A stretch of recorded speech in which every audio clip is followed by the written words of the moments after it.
You stare at your phone again. The screen lights up. It's her. A message. Short, careless, almost cold. Hey, what are you doing? Your heart jumps anyway, even though you know how this story goes. Because this is how it always starts, doesn't it? You wait. She disappears. You wait again. She returns, only when she's lonely. And, somehow, you still pick up.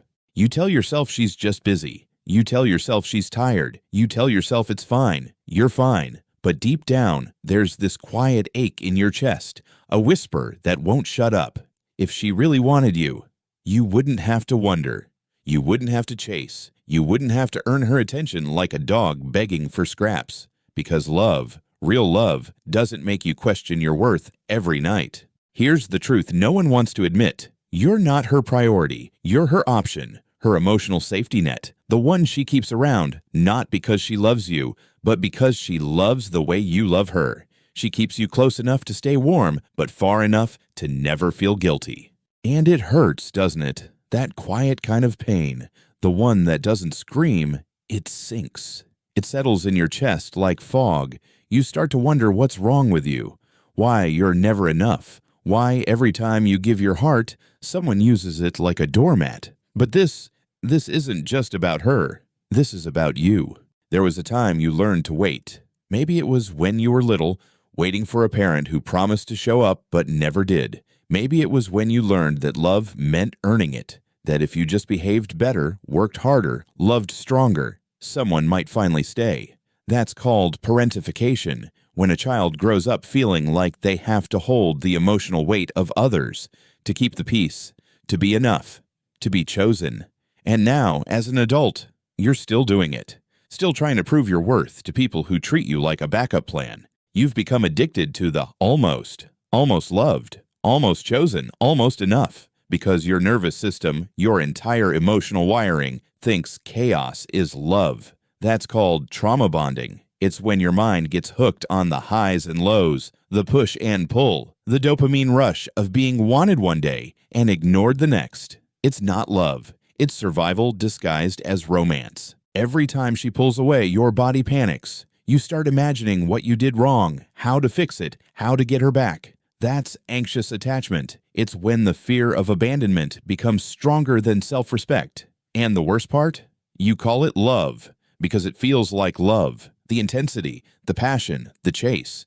But what you're really chasing is the feeling of finally being seen.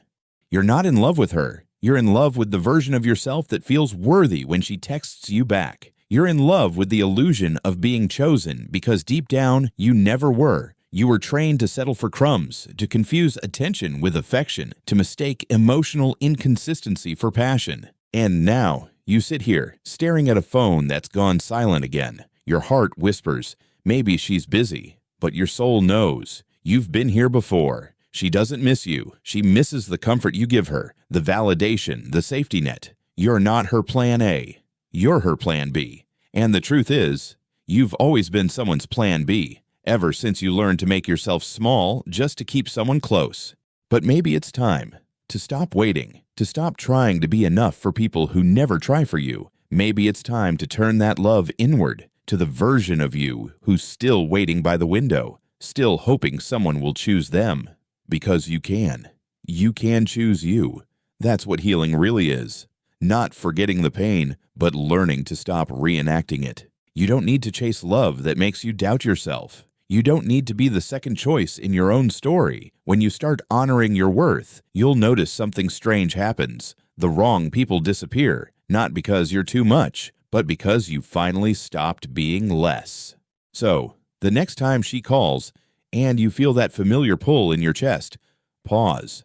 Remember this moment. Remember that you're not her plan B. You were just never meant to be her plan A. And that's okay, because your story doesn't end with being chosen by someone else. It begins when you finally choose yourself.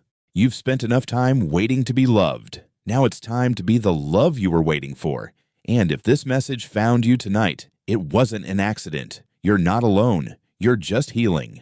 Subscribe if you're ready to become your own plan A.